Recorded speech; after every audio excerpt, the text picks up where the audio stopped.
لله وكفى والسلام على عباده الذين اصطفى أما بعد فأعوذ بالله من الشيطان الرجيم بسم الله الرحمن الرحيم يا أيها الذين آمنوا اتقوا الله ولتنظر نفس ما قدمت لغد واتقوا الله إن الله خبير بما تعملون صدق اللہ العلی العظیم۔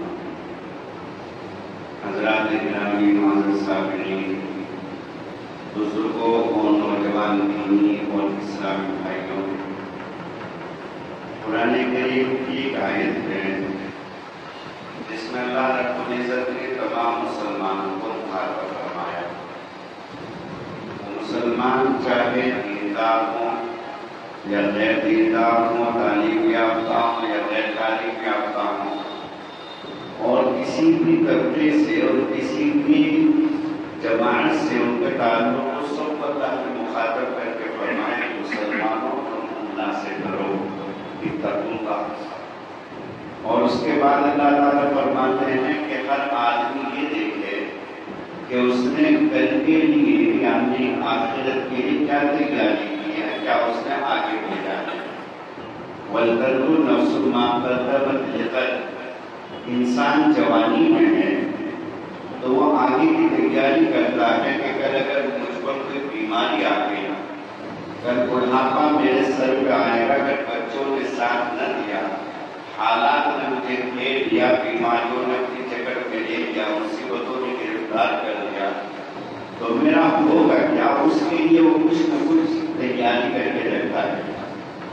آدمی اپنے بچوں کے لیے تیاری کرتا ہے کہ اگر میرے بعد میرے بچوں کا کیا ہوگا، اس کے لیے انتظامات کرتا ہے، اس کے لیے مکانات بناتا ہے، دوسری اور بعض چیزوں کا بندوبست کرتا ہے۔ ایک انسان کا انتظار ہے۔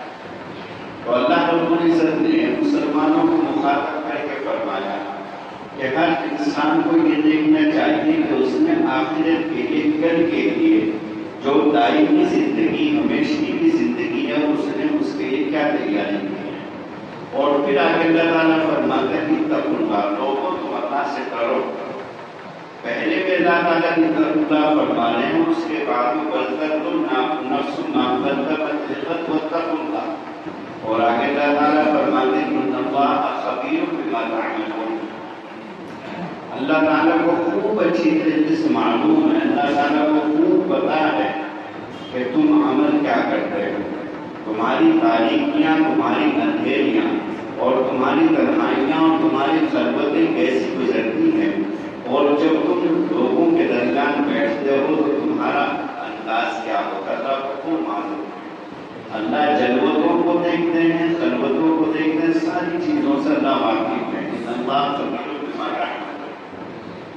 ہر انسان کو چاہیے کہ وہ زندگی گزار رہا ہے، زندگی تو ایک نہ ایک دن ختم ہو جائے گی، سب کو پتا ہے۔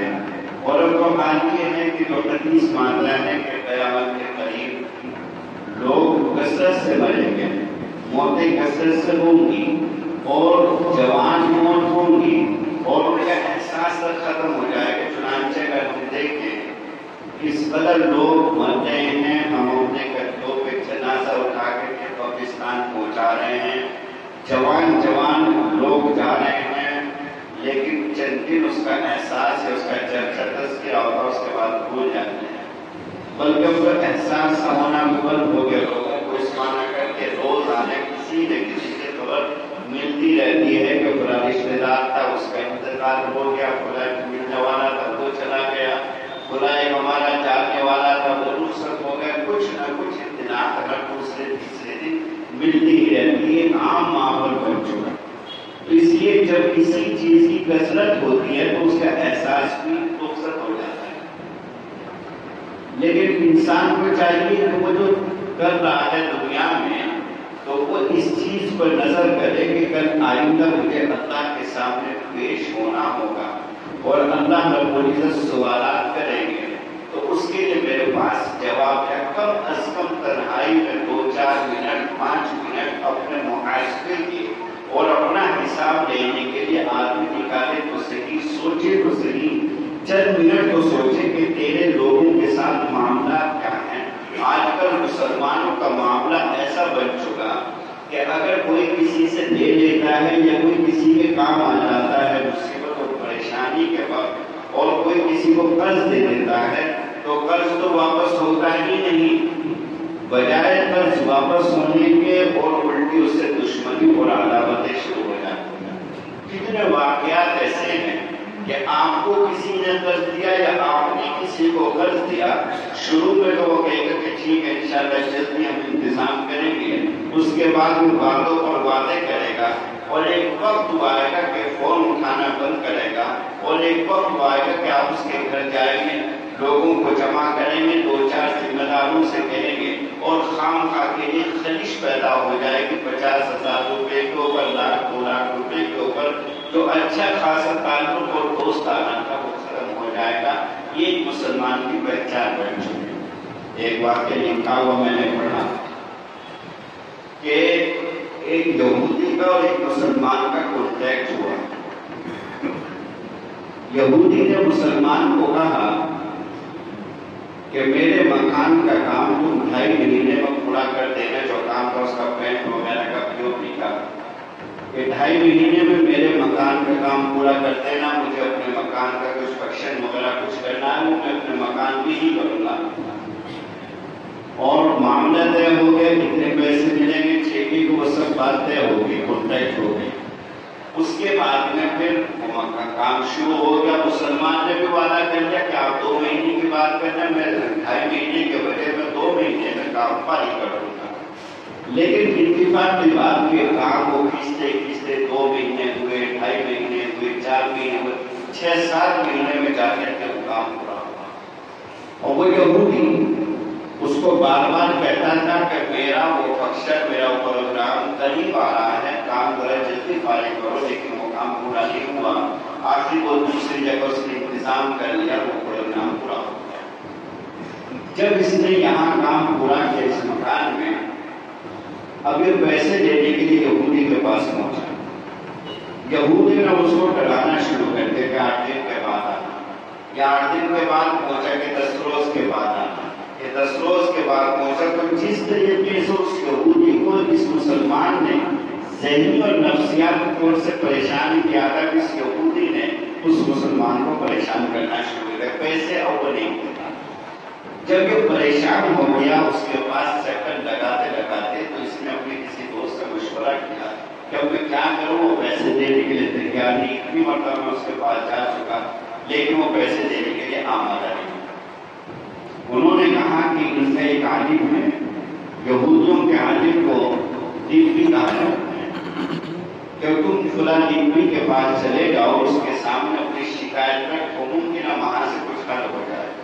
چنانچہ یہ مسلمان یہ شخص اس دبی کے پاس پہنچا اور اپنی پوری تفصیل، اپنا پورا واقعہ سنایا۔ اس دبی نے کاغذ لیا، اس کاغذ پر کچھ لکھا، اس کو بند کر کے ایک لفافے میں کر کے، اور لفافہ بند کر کے اس کو دیا کہ جاؤ اور اس یہودی کو پہنچاؤ۔ اس یہودی نے وہ لفافہ کھولا اور جیسے اس کاغذ کو پڑھا فوراً اندر گیا، اندر سے پوری رقم جتنی اس کی بنتی تھی وہ ساری کی ساری رقم لا کر کے رکھ دی، اور اس کے اوپر جواب لکھ دیا۔ ایک حرفہ برابر بھی اس سے کوئی بات نہیں کہی کہ دیکھو تم نے خلاف وعدہ کیا تھا، تمہاری یہ غلطی تھی، کچھ نہیں، نہ پیسے کم کیے، نہ کوئی بات کہی، چپ چاپ پوری کی پوری رقم لا کر کے دے دی، اور اس کا جواب دے کر کے لفافے میں بند کر کے اوپر چڑھا اور اس آدمی کو دے دیا کہ جاؤ تم نبی کے پاس چلے جاؤ، ان کو پہنچا۔ چنانچہ وہ نبی کو انہوں نے پہنچا دیا۔ اب مسلمان حیران ہے کہ میں اتنی مرتبہ اس کے پاس آ چکا تھا، لیکن اس نے مجھے بار بار ڈرایا، بار بار واپس کیا، اس میں کیا چیز لکھی ہوئی تھی کہ جس کی وجہ سے اس نے فوراً میرے پیسے دے دیے۔ وہ اس یہودی کے پاس پہنچا اور اسے اصرار کر کے معلوم کیا کہ مجھے یہ بتاؤ کہ تمہارے عالم نے، تمہارے لکھنے میں اس میں کیا لکھا ہے۔ تو اب جو اس نے لکھا ہے میں آپ کو سنانا چاہتا ہوں، اور ہر اس شخص کو سنانا چاہتا ہوں کہ جو وعدہ خلافی کو اپنی شان سمجھتے ہیں اور سمجھتے ہیں کہ میں نے اس کو پریشان کر کے رکھا، اب دیکھو بار بار چکر لگا رہا ہے، اب اس اس نے لکھا تھا اس نبی نے اس یہودی کو مخاطب کر کے کہ تمہارے اندر یہ مسلمانوں کی عادت کب سے آ گئی؟ تمہارے اندر یہ مسلمانوں کی عادت کب سے آ گئی؟ تو مسلمانوں کی عادت، مسلمانوں کی خصلت ہے وہ عادت خلافی کرنا. یہ اسلام کا مزاج نہیں، اسلام کی عادت نہیں. اسلام کی عادت پر اذا وعد وفا، وعدہ کر لے تو پورا کرے. یہ اسلام کی عادت، اسلام کا مزاج ہے. لیکن مسلمانوں کی عادت ہے اذا وعد اخلف، کہ جب وعدہ کرتے ہیں تو اب اس کی خلاف ورزی کرتے ہیں. مسلمان کا اب پہچان بن گئی. تو اس لیے اس نبی نے اس میں لکھا ہے کہ تمہارے اندر یہ مسلمانوں کی عادت کب سے آ گئی کہ تم بھی وعدہ خلافی کرنے لگے. خبردار آئندہ مسلمانوں کی کوئی عادت اپنے اندر نہ لانا، اس کے پیسے واپس کرو. چنانچہ پڑھتے ہی اس کاغذ کو اور فوراً اس یہودی نے پورا کا پورا پیمنٹ جتنے ان کی رقم بنتی تھی ساری کی ساری واپس کر. تو میرے دوستوں، مسلمان کی جو پہچان تھی وہ اسلام کی صفات کے ساتھ تھی، اور اسلام کی صفات اور اسلام کی خوبیاں اور اسلام کی جو سربلندیاں تھیں، ان سے جب سے مسلمانوں نے اپنا رشتہ توڑنا شروع کیا تو سچی بات یہ ہے کہ غیروں نے تو اعتماد کرنا چھوڑ کے پہلے زمانے میں یہ تھا. ہمارے بچپن کی بات ہے، کوئی زیادہ پرانی بات نہیں کہہ رہا ہوں. جو بزرگ حضرات اس مجلس میں موجود ہیں ان کو اچھی طرح معلوم ہے. تقریباً 35 سال پہلے، 40 سال پہلے، ہمارا بچپن 40 سال پہلے 5-6 سال کا تھا، لیکن 35-36 سال ہو گئے تو اس وقت کی خوب باتیں یاد ہیں کہ پہلے تلاش کیا جاتا تھا. جب دو آدمیوں کے درمیان جھگڑا ہوتا تھا تو کہتے تھے کہ کسی گاڑی والے کو نمازی کو بلا کر کراؤ، وہ فیصلہ کرے گا، وہ سچ بولے، وہ سچا آدمی ہے.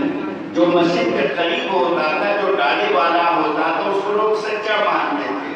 اور آپ لوگ اس زمانے کے اعتبار سے دیکھیں، میں کسی کے اوپر تنقید نہیں کر رہا ہوں، لیکن جو پہچان بن چکی ہے کہ آج کل کے فلاں گاڑی والا ہے اس نے یہ کر لیا، فلاں مدرسے والا ہے یا فلاں جماعت والا ہے یا خانقاہ میں بھی جاتا ہے، صاحب اس نے میرے ساتھ ایسا کر لیا.